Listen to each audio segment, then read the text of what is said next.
श्री सद्गुरु महाराज की जय। आप लोग कितने उत्साहित हैं, आपके मन में कितना उमंग आनंद है, आपकी आवाज़ बता सकती है। श्री सद्गुरु, श्री सद्गुरु नमामि अमित ज्ञान रूपम कृपालम अगम बोध दाता सुबुद्धि निधि विशालम क्षमाशील यति धीर गंभीर ज्ञानम धर्म कील दृढ़ थीर समधीर ध्यानम जगत त्राणकारी अघारी उदारम भगत प्राण रूपम दया गुण अपारम नमो सद्गुरुं ज्ञान दाता सुस्वामी नमामि नमामि नमामि नमामि। श्री सद्गुरु महाराज की जय। परमाराध्य सद्गुरु महाराज गुरुदेव महर्षि संत सेवी परमहंस जी महाराज भागलपुर के प्रबुद्ध सत्संग प्रेमी महानुभावों माता एवं बहनों, हम लोग पुराने सत्संग प्रेमी हैं और परिचित सत्संग प्रेमी हैं। आप लोग बराबर सत्संग सुना करते हैं, बराबर सत्संग कराया भी करते हैं। सत्संग के विषय में मुझे ज्ञात कराया गया, बतलाया गया कि यहाँ आज सत्संग है, इसमें आप समय दें। तो मेरा सौभाग्य है जो मैं यहाँ तक आपके बीच पहुँच पाया हूँ। आप लोग सत्संग कराते हैं, बड़ी खुशी की बात है। सत्संग कभी भी करा सकते हैं, 24 घंटा सत्संग कर सकते हैं।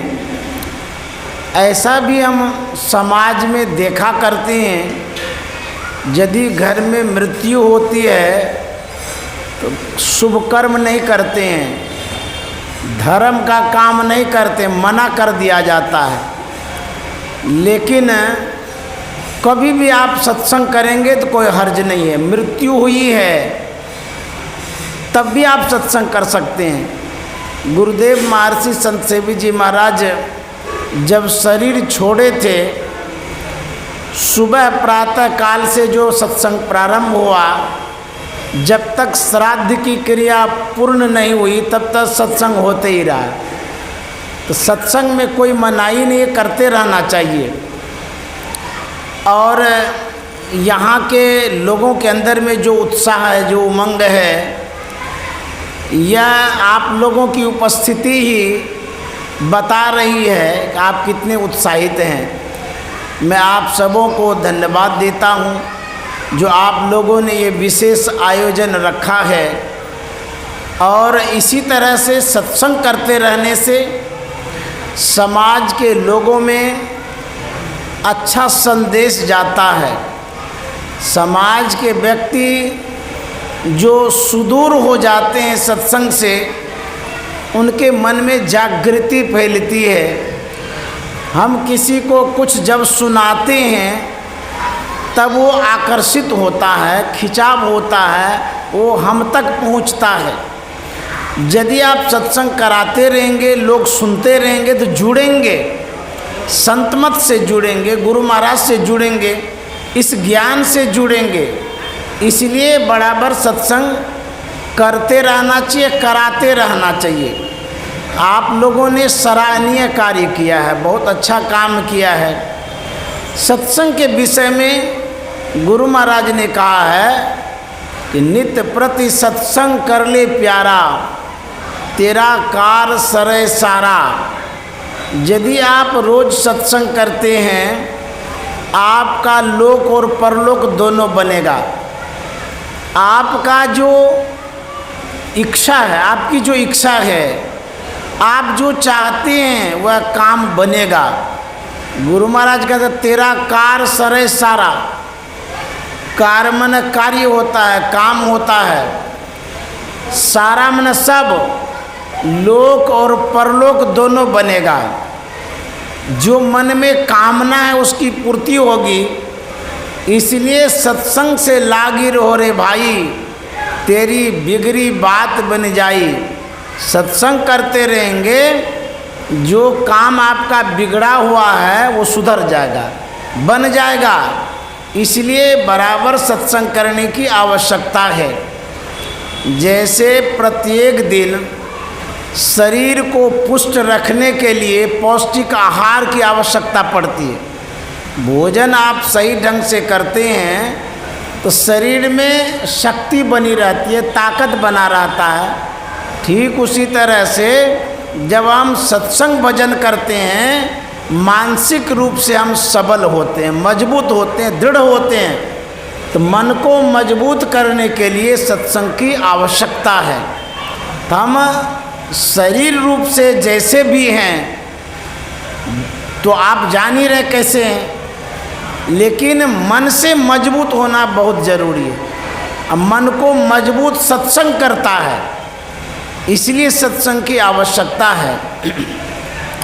बाबा नानक का सत्संग था, उसमें सभी वर्ग के लोग आया करते थे, पढ़े अनपढ़, युवा वृद्ध, बच्चे, सब के सब आते थे सत्संग में। बराबर सत्संग होता था। एक बच्चा बराबर सत्संग में आता था। तो बाबा नानक एक दिन पूछ दिए उस बच्चे से, अरे बाबू तू तो छोटा है, नन्हा मुन्ना है, तू बराबर सत्संग में आता है। जो बड़े बड़े आदमी हैं, पढ़े लिखे हैं, समझदार हैं, वो समझ बूझ करके मेरे सत्संग में बराबर आते रहते हैं, तुम क्या समझता है जो मेरे सत्संग में आता है? वह बालक जवाब देता है कि बाबा, जब मैं घर पर होता हूँ, जिस समय मेरी माँ भोजन बनाती है तो मैं चूल्हे के पास बैठा रहता हूँ। मैं देखता हूँ माँ को, वो मोटी मोटी लकड़ियों को जब चूल्हे में डालती है तो देर से जलती है, जब पतली पतली टहनियों को डालती है तो जल्दी जल जाती है। यह देख करके मेरे मन में हुआ, जो बड़े बड़े आदमी हैं वो तो मोटी मोटी लकड़ियों के समान हैं, वो तो देर से मरेंगे, और जो छोटे मोटे नन्हे मुन्ने बच्चे हैं वो पतली टहनियों के समान हैं, वो जल्दी मर जाएंगे। इसी ख्याल से मैं आपके सत्संग में आ जाता हूँ। बाबा नानक ने कहा, तू बच्चा नहीं है, तू तो बूढ़ा है जी। वास्तव में सत्संग को तुमने ही समझा है। न बालक न यौवने न वृद्धि कछु बंध, वह अवसर नहीं जानिए जब आए परे जमफंद। इस जीवन का कोई ठिकाना नहीं है, कब इस संसार से चले जाएंगे किसी को पता नहीं है, कभी भी चले जाएंगे। इस कोरोना काल में हमारे अपने कितने गुजर गए, कितनों ने साथ छोड़ दिया। परिवार के लोग चले गए, आसपास के लोग चले गए, गांव समाज के लोग चले गए, देश विदेश के लोग चले गए। कोरोना ने कितना को निगल लिया, इसका कोई ठिकाना नहीं है। यदि आज हम सकुशल हैं, इसमें सद्गुरु की बहुत बड़ी कृपा है। सद्गुरु की कृपा से हम लोग सकुशल हैं, और इसी तरह से उनका यश गान गुणगान नाम लेते रहेंगे, उनकी कृपा बनी रहेगी, हम लोगों की लंबी आयु होगी। तो यह जो काम है अच्छा काम है। संत महात्मा कहते हैं शुभ काम को शीघ्र कर लेना चाहिए। कभी भी आपके मन में यदि अच्छा काम करने का होता है, उसको टालिए नहीं, सुबह से शीघ्रम, नहीं तो दूसरे ही क्षण ऐसी परिस्थितियां आएगी, लड़खड़ा जाएंगे, कोई काम नहीं कर पाएंगे तो मन में पछतावा होगा कि फलाना काम अच्छा था, कर लेते तो अच्छा रहता। क्योंकि यह जो शरीर है यह कब कमज़ोर हो जाएगा, साथ नहीं देगा, इसका कोई ठिकाना नहीं है। मान लिया जाए कहीं जाते हैं, एकाएक एक्सीडेंट हो जाता है, आप मजबूत हैं, युवावस्था में हैं, फिर भी किसी कारण से एक्सीडेंट हो जाता है, हड्डी फ्रैक्चर हो जाता है, आपके शरीर में हड्डी जो थी चलने वाली वो काम ही नहीं कर रही है, उस समय आप कैसे शुभ काम करिएगा? नहीं कर सकिएगा। आपको डॉक्टर बोला बेड रेस्ट के लिए, आप आराम करिएगा कि उछलिए कूदिएगा? तो जब तक शरीर में शक्ति है सत्संग और ध्यान कर लीजिए, जब तक आपकी सांसें चलती है शुभ कर्मों को कर लीजिए। आँख एक दिन ऐसी हो जाएगी कि हम संसार को देख नहीं पाएंगे, कमज़ोर हो जाएगी, देखने की क्षमता घट जाएगी। हाथ से हम लोग अभी बहुत कुछ उठा पाते हैं, ऐसी भी स्थिति आ जाती है कि हाथ से एक लोटा भी नहीं उठा पाते हैं। पैर से अभी हम लोग चलते हैं, दौड़ते हैं, कूदते हैं, लेकिन ऐसा समय आता है कि पैर से चल कर के लेटरिन रूम भी नहीं जा पाते। तब क्या करिएगा? उस समय कोई काम नहीं होगा आपसे। इसीलिए संत महात्मा कहते हैं जब तक आपके शरीर में शक्ति है जितना शुभ कर्म हो कर लीजिए, क्योंकि ये एक जैसी शक्ति नहीं रहती है। आप जिस स्थिति में अभी हैं इसमें बदलाव आएगा, परिवर्तन आएगा। स्वस्थ हैं वो स्वस्थ हो जाएंगे, सबल हैं कमज़ोर हो जाएंगे, अभी जैसे हैं इस तरह से नहीं रहेंगे। इसलिए संत महात्मा कहते हैं इस संसार में अपना काम कर लीजिए, शुभस्य शीघ्रम। गुरु महाराज का जब देहावसान हो रहा था, पांच भौतिक शरीर का वो परित्याग कर रहे थे, अंतिम सांस में गुरु महाराज कह गए सुकृत कर ले, नाम सुमर ले, हो जाने कल की, जगत में खबर नहीं पल की। शुभ कर्मों को कर लीजिए। सबसे बड़ा शुभ कर्म क्या है? गुरु महाराज कहते हैं सबसे बड़ा शुभ कर्म है नाम सुमर ले, भगवान का नाम, यही सबसे बड़ा शुभ कर्म है। कबीर साहब ने कहा है नाम हरि का जप ले बंदे, फिर पीछे पछताएगा। नाम हरि का जप ले बंदे, फिर पीछे पछताएगा। कहते हैं कि नाम ले लीजिए भगवान का, नहीं तो पछताना पड़ेगा। कोई ऐसे भी व्यक्ति कह सकते हैं कि क्यों पछताना पड़ेगा? पछताने की क्या बात है? हमारे पास घर बना हुआ है, सुव्यवस्थित घर है, बैंक बैलेंस बहुत है, स्वस्थ शरीर है, भरा पूरा परिवार है, फिर पछताने की क्या बात है? कबीर साहब कहते हैं पछताना इसलिए पड़ेगा जो कुछ भी आपके पास है वह आपके पास नहीं रहेगा, अथवा आप जो कुछ अर्जित किए हैं, जमा किए हैं, वो साथ नहीं जाएगा। जैसे मान लिया जाए 1 करोड़ का घर बनाए, 6वें महीना साल भर हुआ है, आप खाट पकड़ लिए हैं, लोग सब कह रहा है कि अब नहीं बचेंगे, डॉक्टर भी कह रहा है कि अब कुछ दिन का मेहमान है। 1 करोड़ का घर बनाए, कुछ ही दिन हुआ है, क्या पछतावा नहीं लगेगा आपको? खाट पर सोए सोए अरे कुछ दिन पहले ही तो बनाए, खून पसीना एक कर दिए, 1 करोड़ लगा दिए, भोग नहीं पाए, अब हम चले जाएंगे। अंतिम घड़ी में पछताना होगा। आपके अलमीरा में ड्राई फ्रूट्स है, बादाम रखा हुआ है, काजू है, किशमिश है, छौड़ा मनक्का है, उस स्टेज में आप आ गए हैं, उस स्थिति में आ गए हैं, एक काजू भी नहीं खा सकते हैं, तो मन में नहीं होगा अलमीरा में 6 महीना से भर करके रखे, खाए भी नहीं, अब तो हम चबा भी नहीं सकते, पछतावा नहीं लगेगा? बहुत मन में दुख होगा। आपके पास बहुत परिवार है, पोता है, पोती है, बेटा है, बेटी है, सब कोई है, लेकिन जिस इस स्थिति में आप हैं उस स्थिति में आपका परिवार कुछ भी हेल्प नहीं कर सकता है, कोई मदद नहीं करेगा। क्या मदद करेगा? मान लिया जाए आपके ब्लड बनता ही नहीं है शरीर में, तो परिवार वाला क्या करेगा?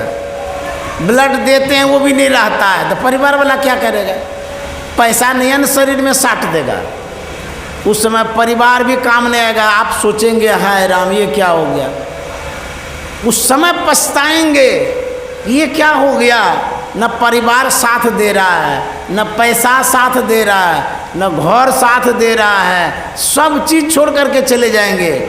जितना आपने जमा किया है वो भी आपको उस समय मदद नहीं कर रहा है। इसीलिए संत महात्मा कहते हैं, नाम हरि का जप ले बंदे फिर पीछे पछताएगा।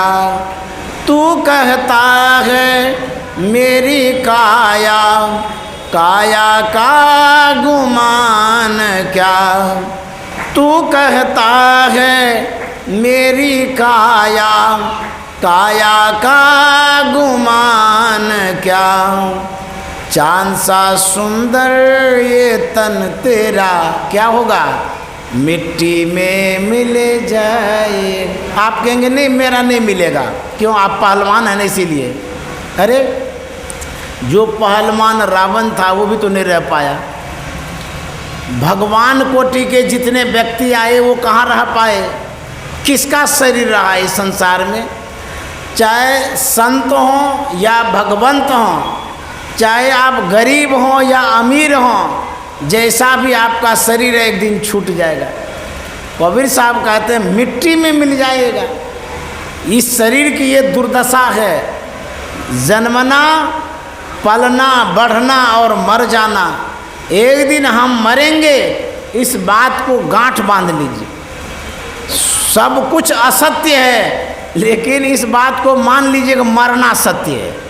एक दिन तो मरना ही पड़ेगा। इसलिए कबीर साहब कहते हैं, चांद सा सुंदर ये तन तेरा मिट्टी में मिल जाएगा। नाम हरि का जप ले बंदे फिर पीछे पछताएगा। नाम हरि का जप ले बंदे फिर पीछे पछताएगा। कबीर साहब कहते हैं ये जो शरीर है, इस शरीर को यदि सत्संग में लगाते हैं, भगवत भजन में लगाते हैं, तब तो सार्थक है, अन्यथा ये शरीर निरर्थक है। जरा सोचिए, गाय जानवर है, जब वो जीवित रहती है उसके दूध को हम लोग खाते हैं, गोंत भी काम में आता है, गोबर भी काम में आता है, उसका जो बच्चा होता है वो भी हमारे काम में आता है।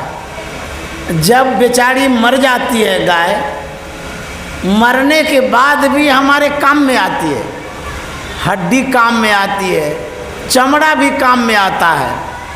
अपने ऊपर थोड़ा विचारिए, आप इतने सुंदर शरीर वाले हैं, मजबूत हैं, शक्तिशाली हैं, यदि आँख बंद हो जाए अभी, आपके शरीर को क्या करेगा? लोग रखे रहेगा, पोसेगा उसको कि नहीं नहीं नहीं निकालो जल्दी। अच्छा, आपका जो चमड़ा वो काम में आएगा? आपका हड्डी, कोई भी चीज़ काम में आएगा? तो कितने निकृष्ट है ये शरीर। इस शरीर को पोसते हैं, पालते हैं, खूब मुलायम सैया पर सुलाते हैं, काम कुछ भी नहीं लेते हैं, खाली खाने का काम लेते हैं, आने जाने का काम लेते हैं, खाना पीना सो जाना सब काम है पशु समान है। ये शरीर जानवर से भी बदतर है। यदि आप भगवत भजन नहीं करते हैं तो, यदि भगवत भजन करेंगे तब तो ये सार्थक है। सूरदास जी महाराज ने कहा है, जा दिन मन पंछी उड़ जई हैं। मन पंछी का मतलब होता है आपकी जो सांस है, आप जो हैं उसी को कहा गया जो जीवात्मा है। जा दिन मन पंछी उड़ जई हैं, जिस दिन मन रूपी पंछी उड़ जाएगा, सांस जब निकल जाएगा तब क्या होगा। सूरदास जी महाराज कहते हैं ता दिन तेरे तन तरवर के सबे पात झड़ जइए। उस दिन इस शरीर की यही दुर्दशा होगी, जैसे गाछ को काटने के बाद आप देखिएगा वो शोभाहीन लगता है, पतझड़ हो जाता है, बेकार जैसा लगता है। उसी तरह से सांस जैसे ही निकलेगी उस दिन आपको कोई नहीं पूछेगा, कोई आदर सत्कार नहीं करेगा। घर के कहत सवेरे काढ़ो, भूत हो ये घर खइए। घर वाला क्या कहेगा, इसको जल्दी निकालो। अच्छा, आप समाज में रहते हैं, कोई न कोई मरता जरूर है, बराबर मरता है। कितना समय तक रखते हैं आप? मुश्किल से 1 दिन 2 दिन। क्यों? कि परिवार वाले आएंगे, देखेंगे, सुनेंगे, उसके बाद कहते नहीं अब हो गया, निकाल दो, नहीं तो सड़ जाएगा लाश। इस शरीर इतना निकृष्ट है, ज़्यादा दिन रखिएगा तो गंध आना शुरू हो जाता है।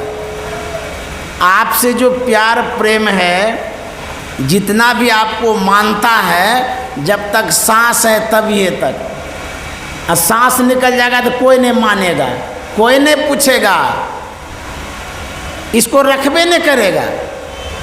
इसीलिए सूरदास जी महाराज कहते हैं घर के कहत सवेरे काढ़ो, भूत हो ये घर खई हैं। जा दिन मन पंछी उड़ जई हैं, ता दिन तेरे तन तरवर के सबे पात झर जई हैं। नानक साहब क्या कहते हैं, जगत में झूठी देखी प्रीत। कहेंगे ये कैसी बात बोलते हैं। आपको घर से स्नेह है, परिवार से स्नेह है, रुपया से स्नेह है, जितना कुटुंब समाज है सबसे स्नेह है। लेकिन जो भी स्नेह है, जो संबंध है, जो रिलेशन है, तो नानक साहब का तो सब झूठे है। आप हम कहेंगे नहीं हमारा तो सब सच्चा है। नानक साहब कहते नहीं सब झूठे हैं। जगत में झूठी देखी प्रीत, झूठी देखी प्रीत जगत में, झूठी देखी प्रीत जगत में, झूठी देखी प्रीत जगत में, झूठी देखी प्रीत। कहेंगे ये कैसे कहते हैं कि झूठी प्रीत है। नानक साहब कहते हैं अपने ही सुख सौ सब लागे, क्या दारा क्या मीत। अपने ही सुख सौ सब लागे, क्या दारा क्या मीत। जगत में झूठी देखी प्रीत। नानक साहब कहते हैं जो भी संबंधी है, जो भी संबंध है, कहते हैं वो अपने अपने स्वार्थ के कारण है। आपसे जो लाभ ले रहा है इसीलिए दोस्ती किया है। विद्यार्थी सब जब छोटा छोटा रहता है, जानते हैं गुपचुप खाने के लिए दोस्ती कर लेता है, और जब तक खिलाते रहा तब तक दोस्त, फ्रेंड, मित्र, और जैसे खिलाना बंद कर दिए दूसरे से दोस्ती कर लेगा। यही संसार का रिलेशन है। तो नानक साहब कहते हैं कोई भी हो, जब तक आपसे स्वार्थ सिद्ध हो रहा है तब तक आपको मानता है। जैसे स्वार्थ सिद्ध नहीं होगा आपको नहीं मानेगा। मान लीजिए आपके घर में कोई बीमार हो गया हो, डॉक्टर कह दे इसको बहुत दिन तक बेड रेस्ट में रहना पड़ेगा, 1 महीना, 2 महीना, 3 महीना, 6 महीना, आपके परिवार वाले मुंह मोड़ लेंगे, आपसे नाता तोड़ लेंगे, कहेंगे रहने दीजिए खाट पर, बहुत काम है, हम जा रहे हैं काम करने के लिए। छोड़ देगा आपको खटिया पर, वो अपना काम करने में लग जाएगा। ये जो दिखाता है ना, ये थोड़े देर के लिए दिखाता है कि हम आपके साथी हैं, हम आपका सब कुछ करेंगे, जान देने के लिए तैयार हैं, ये सब झूठो कहता है। तो नानक साहब कहते हैं अपने ही सुख सौ सब लागे, क्या दारा क्या मीत, जगत में झूठी देखी प्रीत। कैसे झूठी प्रीत है, एक एग्जाम्पल देते हैं, उदाहरण देते हैं। एक महात्मा था, वह किसी गांव होकर के गुजर रहा था। महात्मा के नज़र में एक युवक पड़ा, उसके करीब गया। महात्मा पूछते हैं कि अरे भाई, आपके घर परिवार में कौन है? युवक ने बतलाया कि मेरी पत्नी है, माँ है, पिता है, हम छोटे परिवार से हैं। महात्मा ने कहा इस परिवार का पालन पोषण कौन करता है? युवक ने कहा कि मैं ही करता हूँ, मैं ही कमाता हूँ, सबका भरण पोषण मैं ही करता हूँ। बोले बहुत अच्छा करता है। महात्मा ने कहा कि एक बात पूछूं? बोले हाँ पूछिए, क्या पूछना चाहते हैं?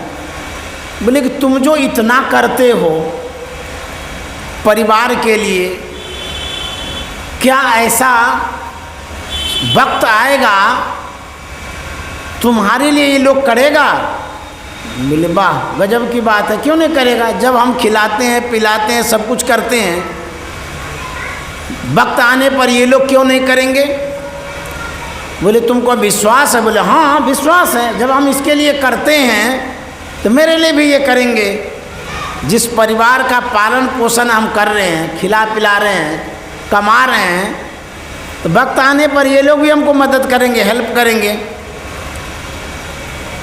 महात्मा ने कहा अपवाद भी होता है, जिसको आप जान से मान रहे हैं, जिसके लिए आपने क्या नहीं किया, वक्त आया पैसा दिया, शरीर से मदद किया, खून तक दे दिया, वही व्यक्ति ऐसा पलटता है, ये समय का तकाजा है, ऐसा पलटता है लगता है कि हम कुछ नहीं किए, दुश्मन बन जाता है वो। तब आपको मन में होता है मैंने बेकार ही कर दिया सब, पहले जानते तो इसके लिए कुछ नहीं करते। लड़का कहता है हाँ हाँ होता होगा, लेकिन हमारे परिवार में ऐसा नहीं होता है। महात्मा ने कहा एक परीक्षा ले सकते हो। बोले क्या? बोले परीक्षा यही कि तुम्हारा जो अपना है वो वास्तव में अपना है कि सपना है। तो बोले क्या करना होगा? बोले मैं एक युक्ति बतला देता हूँ, उसको करना और उस दिन पता चल जाएगा कि तुम्हारा अपना सही में है कि नहीं है। तुम जिसके लिए जी जान से लगे हुए हो वो तुम्हारे जान का कितना प्रवाह करता है। बोले बताइए क्या करना है? बोले महात्मा ने कहा कि मैं एक युक्ति बतला देता हूँ, उसको करना, और एक समय आएगा प्राण स्पंद बंद हो जाएगा, तुम मरेगा नहीं लेकिन तुमको सब पता चलेगा, उस दिन मैं भी आ जाऊँगा। तो महात्मा ने बतला दिया प्राणायाम की क्रिया। वो युवक घर गया, वह क्रिया करने लगा। एक दिन की बात है, दिन का समय था, उसकी पत्नी भोजन बना रही थी, वो युवक वहीं पर ध्यान कर रहा था। होते होते प्राण स्पंद बंद हो गया, शरीर जड़वत हो गया, वह लड़का वहीं लुढ़क गया। तो पत्नी भोजन बना ही रही थी, देखी कि गिर गया ये। जब स्पर्श करती है उनको लगा कि ये मर गया है। उनकी पत्नी सोचती है ये तो मर ही गया है, अब भोजन बनिए गया है, पहले खा लेते हैं उसके बाद हल्ला करेंगे। प्राय ऐसा नहीं होता है, ये कहानी है, कोई बनाया होगा वही हम कह रहे हैं। अब कितनी सत्यता है मुझे क्या पता, लेकिन इसके माध्यम से कहना क्या चाह रहे हैं वो आप लोग ध्यान उस पर दीजिएगा। ये मत सोचिएगा कैसी वो महिला थी, कैसी लड़की थी, उधर दिमाग नहीं लगाना है। मैं कहना क्या चाहता हूँ उस पर दिमाग लगाना है। वो लड़की क्या करती है, पहले भोजन कर लेती है बढ़िया से भर पेट, वो सोची कि कब लाश उठेगी पता नहीं। उसके बाद खा पी ली, बर्तन बासन सहेज के रख दिया, तब चिल्लाना शुरू कर दिया, मर गया मर गया। तो सब आ गए, उसकी माँ आ गई, पिताजी आ गए, सब आ गए। कुटुंब समाज भी आ गए तो कहते क्या हो गया। वो लड़की कहती पता नहीं क्या हो गया, ये मर गए। बोले अरे जवान लड़का मर गया, सब रोने लगे। तो महात्मा को पता चल गया इस बात का। महात्मा भी आए, बड़ी भीड़ थी। भीड़ को चीड़ करके महात्मा भीतर गए। पूछते हैं कि क्या हो गया। उनकी माँ कहती कि बाबा देखिए ना, हम लोग को कुछ भी पता नहीं क्या हो गया, मर गया लड़का। यही कमाता था, खिलाता था, हमारा सहारा था, ये तो परिवार का सहारा था, अब क्या होगा हमारा, मर गया है ये। बोले अच्छा लड़का मर गया। बोले हाँ। तो सब रो रहे थे। तो महात्मा ने कहा आप लोग रोइए नहीं, हम इसको जिला देंगे। सब परिवार पैर पकड़ लिया, आप भगवान है, परमात्मा है, जिला दीजिए, नाम लेंगे, गुणगान करेंगे। महात्मा ने कहा पैर छोड़ दो। बोले नहीं नहीं, तब तक पैर नहीं छोड़ेंगे जब तक आप जिलाएंगे नहीं। तो महात्मा सोचता है कि क्या हो गया। कहता छोड़िए ना, हम जिला देते हैं। बोले नहीं नहीं छोड़ेंगे। तो महात्मा के पास कमंडल था, उसमें जल था, कोवे में ले लिया, उसको अभिमंत्रित कर दिया सबके सामने में, उसको फूंक दिया जल में। और महात्मा ने कहा इस जल को कोई एक आदमी पी लीजिए जो परिवार में से कोई है। तो माँ कहने लगे हमको दे दीजिए, पिता कहने लगे हमको दे दीजिए, पत्नी कहती है हमको दे दीजिए। महात्मा ने कहा पहले सुनो, ये जल जो पिएगा वो मर जाएगा, लड़का जिंदा हो जाएगा। सब पीछे घसक गया। बोले राम राम राम, ये कैसा गजब का महात्मा, लफड़ा लगा दिया। रोना भी बंद हो गया, पैर भी छोड़ दिया। अब काहे के लिए रोएंगे। महात्मा ने कहा पी लीजिए, सब चुप हो गया, काहे के लिए पिएंगे। पिता से कहा आप तो बुजुर्ग हैं, बूढ़े हैं, आपका जवान लड़का जिंदा हो जाएगा, आप जान दे दीजिए इसके लिए, आपको तो आपके लिए तो बहुत कुछ किया। बोला नहीं बाबा हम नहीं मरना चाहते हैं। माँ से कहा आप तो बूढ़ी हो गई हैं, आप जान दे दीजिए, इसमें क्या है, लड़का जिंदा हो जाएगा। बोला नहीं बाबा हम भी नहीं मरना चाहते हैं। उसके पत्नी से महात्मा ने कहा आप तो धर्म पत्नी हैं, आप पी लीजिए, कम से कम पति तो जिंदा हो जाएगा। बोले नहीं नहीं हम नहीं पिएंगे, वो तो मरिए गया है, क्या ठिकाना हम भी मर जाएंगे, हमको भी नहीं पीना है। कोई तैयार नहीं हुआ। लड़का इस बात को जान रहा है कि हो क्या रहा है। उसके बाद जब तैयार नहीं हुआ, फिर महात्मा कहता अच्छा आप लोग तो तैयार नहीं हो रहे हैं, हम ही पी लेते हैं। फिर सब कोई पैर पकड़ लिया। बोले महाराज आप तो परोपकारी हैं, पुण्यात्मा हैं, धर्मात्मा हैं, आप पी लीजिए, आपके आगे नाथ न पीछे पगा है, आपको कौन बाल बच्चा है जो रोएगा, आप जान दे दीजिए। देखिए कैसा संसार है। गुरु महाराज कहते हैं यह धन धाम कुटुंब कबीला सब स्वार्थ के चेरे। यह धन धाम कुटुंब कबीला सब स्वार्थ के चेरे। अपने अपने सुख के साथी हेर न कौ सुख तेरे। क्या सोवत गफलत के मारे जाग जाग मन मेरे। महात्मा ने कहा कि बाबू अब उठो। वो लड़का उठ गया। बोले उस दिन तो कह रहा था हम जिसके लिए इतना करते हैं वो मेरे लिए नहीं करेगा, आज तुम्हारे लिए कहाँ किया, अब बताओ तुम्हारा अपना कौन है। वो लड़का कहता है ये सब सपना है, आप ही अपना है। सच में सब स्वार्थ के चेहरे, स्वार्थ से सब जुड़ा हुआ है।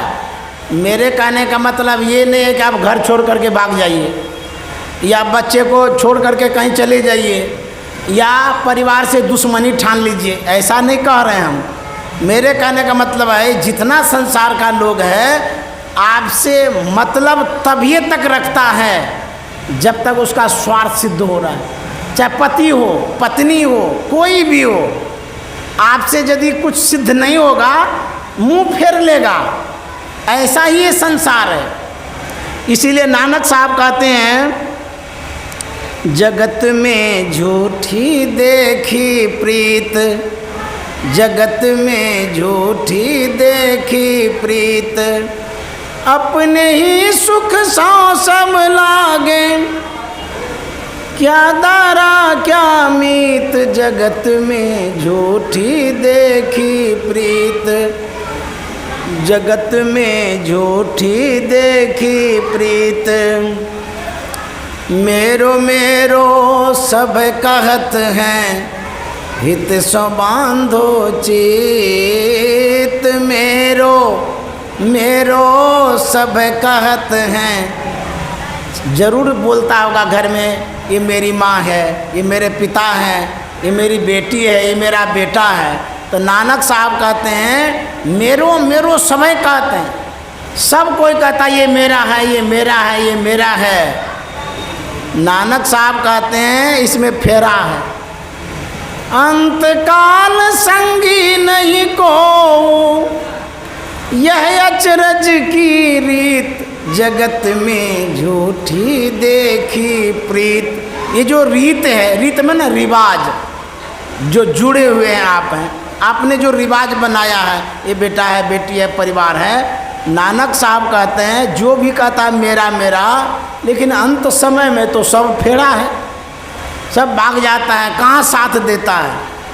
अंत समय संगी नहीं को, यह अचरज की रीत, यह आश्चर्य का रीत है, रिवाज है। जगत में झूठी देखी प्रीत, ये झूठे प्रीत है, झूठे रिवाज है। मेरो मेरो सब कहत हैं, हित सो बांधो चित, अंत काल संगी नहीं को, यह अचरज की रीत, जगत में झूठी देखी प्रीत, जगत में झूठी। नानक साहब अंतिम में क्या कह गए? मन मूरख अजहू नहीं समझत, सिख देहारियो नीत। मन मूरख अजहू नहीं समझत, सिख देहारियो नीत।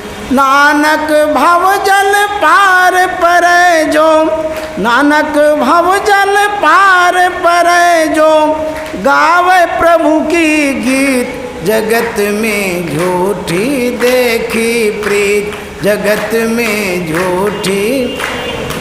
नानक साहब कहते हैं ये मन जो है ना बड़ा मूर्ख है, इसको कितनों समझाते हैं समझता ही नहीं है। यह संसार छूटेगा, मन में घुसता ही नहीं है। सब लोग संसार में बढ़ाने के फेर में रहता है। होता क्या है, इसी संसार में भूल करके मर जाते हैं। खाली हाथ आए हैं, खाली हाथ जाते हैं। कबीर साहब कहते हैं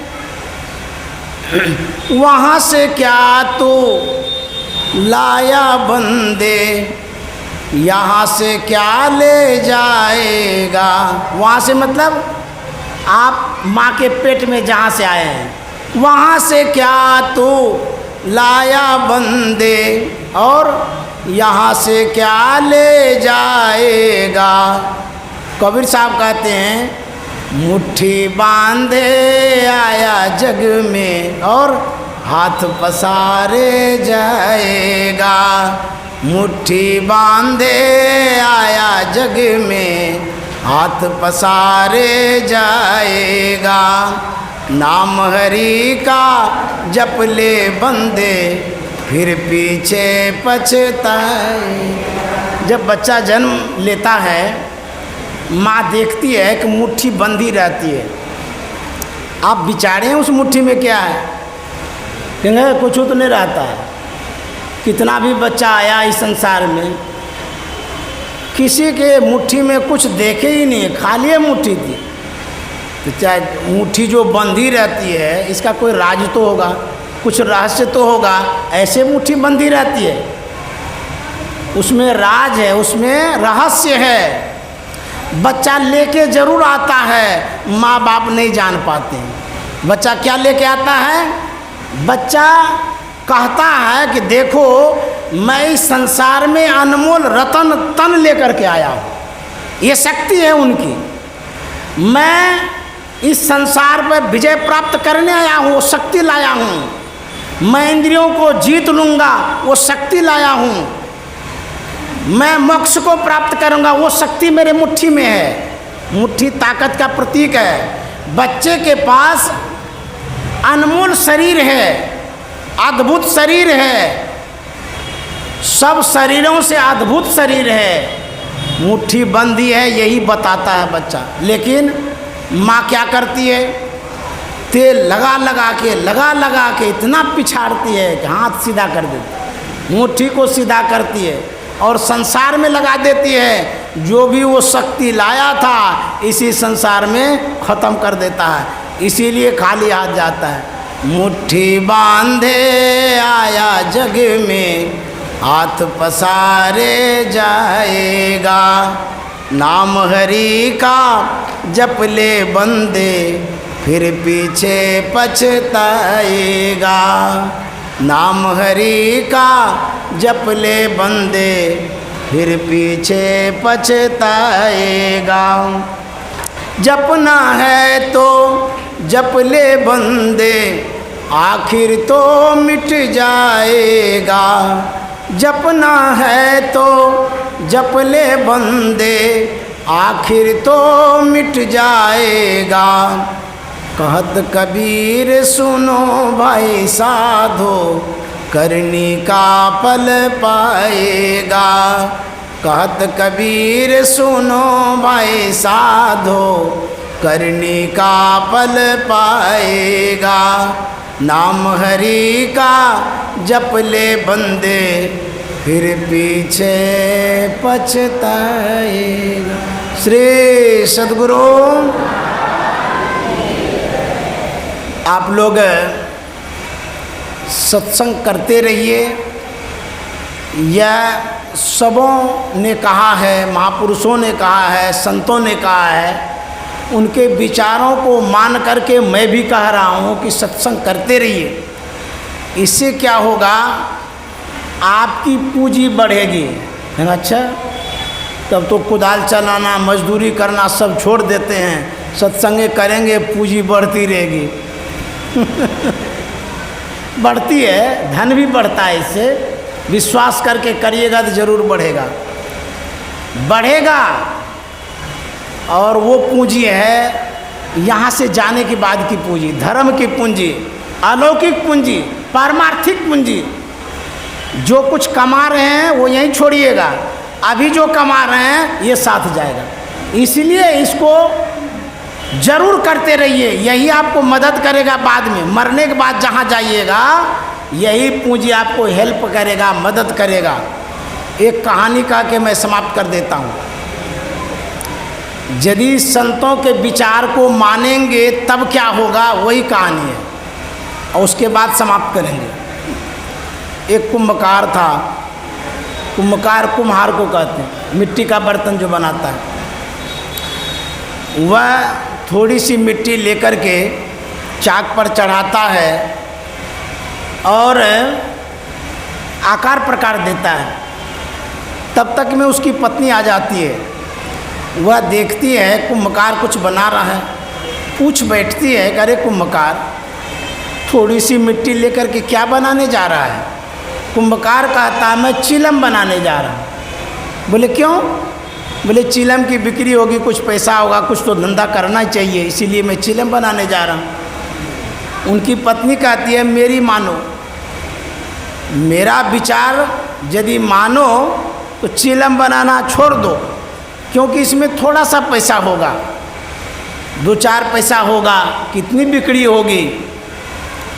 सुराही बनाओ, सुराही बनाएगा तो विशेष पैसा होगा, गर्मी का मौसम है, बिक्री भी ज़्यादा होगी। कुंभकार को पत्नी की बात जच गई और वो चिलम बनाना छोड़ दिया, अब सुराही बनाने चला। अतिरिक्त मिट्टी चाक पर चढ़ाता है और घुमाता है, सुराही का आकार प्रकार देने लगा। अब मिट्टी से आवाज़ आती है, अरे कुंभकार तू पहले क्या बनाने जा रहा था, अब क्या बनाने जा रहा है। कुंभकार कहता है पहले मैं चिलम बनाने जा रहा था, अब मैं सुराही बनाने जा रहा हूँ। तो मिट्टी पूछती है कि ऐसा तुमने क्यों किया। जब चिलम बनाने जा रहा था चिलम बना लेता, सुराही क्यों बनाने लगा? तो कुंभकार कहता है मैं जब चिलम बनाने जा रहा था तो मेरी पत्नी ने देखा, उसने मना कर दिया बनाने से, बोला कि चिलम मत बनाओ, सुराही बनाओ, उसमें विशेष पैसा होगा। तो मैं पत्नी की बात को मान करके अपना विचार बदल दिया, उसी का परिणाम है जो मैं सुराही बनाने जा रहा हूँ। मिट्टी कहती है तुमने अपना विचार बदला, मेरा तो जीवन बदल गया। कुंभकार कहता सो कैसे? तो मिट्टी कहती है यदि मैं चिलम बन जाती, उसमें गांजा पीता है ना तो आग लगाता है, तो मिट्टी कहती है यदि मैं चिलम बन जाती, आग लगाता, मैं स्वयं जलती और जो पीता उसके कलेजे को जलाती। अब मैं सुराही बनने जा रही हूँ, मेरे अंदर में शीतल जल रहेगा, मैं स्वयं शीतल रहूँगी, जो जलपान करेगा उसके कंठ को भी शीतल करूँगी। जब विचार बदलता है तो जीवन बदलता है। गुरु महाराज ने क्या कहा है? जनली पिटोरे प्यारे जग पर देसवा, सुख कछु इहवाना ही। संत का क्या विचार है? कहता संसार में मत लिपटो, संत के विचार के अनुरूप चलिएगा तो जीवन बदल जाएगा, नहीं तो जो जीवन है वो गर्त में चला जाएगा। श्री सद्गुरु आप लोगों को बहुत बहुत धन्यवाद, जिसने आयोजन किया है उसको भी धन्यवाद, आप लोग इतने तादाद में आए आपको भी बहुत बहुत धन्यवाद। इसी तरह से सत्संग कराते रहिए और लोगों में जागृति फैलाते रहिए। आपने जो सत्संग कराया है ये गुरु महाराज की सेवा की है आपने, तो गुरु महाराज की जो सेवा करते हैं वही सच्चे सेवक होते हैं। सच्चे सेवक कौन है? जो उनकी आज्ञा का पालन करता है।